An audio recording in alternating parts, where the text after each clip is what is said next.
રાજકોટમાં એક નવું ફાયર સ્ટેશન તેમજ બે જર્જરિત ફાયર સ્ટેશનનું નવીનીકરણ કરવામાં આવશે। રાજકોટ મહાનગરપાલિકા વિસ્તારમાં કુલ 7 ફાયર સ્ટેશન આવેલા છે। કનકનગર અને વેડીપડા વિસ્તારમાં આવેલ જર્જરિત ફાયર સ્ટેશનનું નવીનીકરણ કરવામાં આવશે। કટારિયા ચોકડી પાસે બનશે નવું ફાયર સ્ટેશન। આમ કુલ 3 ફાયર સ્ટેશન માટે ફાયર વિભાગ દ્વારા બજેટ દરખાસ્ત કરવામાં આવ્યું છે। 1.5 વર્ષ સુધીના સમયગાળામાં ફાયર સ્ટેશન તૈયાર થઈ જશે। અહેવાલ સંજય પોપટ।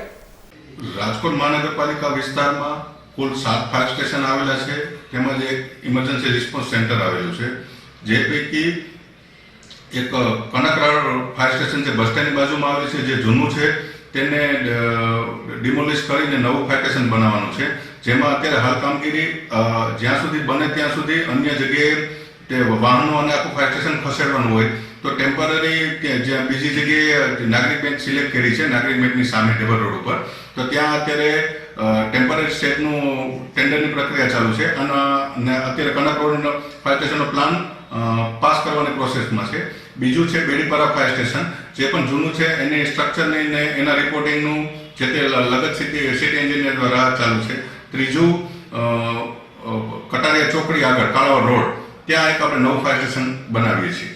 એમ કુલ 3 ફાયર સ્ટેશનો આ વર્ષે બજેટમાં અમે દરખાસ્ત કે ડિમાન્ડ કરી છે। ખાસ કરીને સર આરએમસીની પાછળ જે ફાયર સ્ટેશન આવેલું છે એ પણ એકદમ જર્જરિત હાલતમાં છે, તો એને રિનોવેશન કરવાનું આવશે? હા, એ જ કનક રોડ ફાયર સ્ટેશન, એને આખું ટોટલી પાડી અને નવું બનાવવાના છે।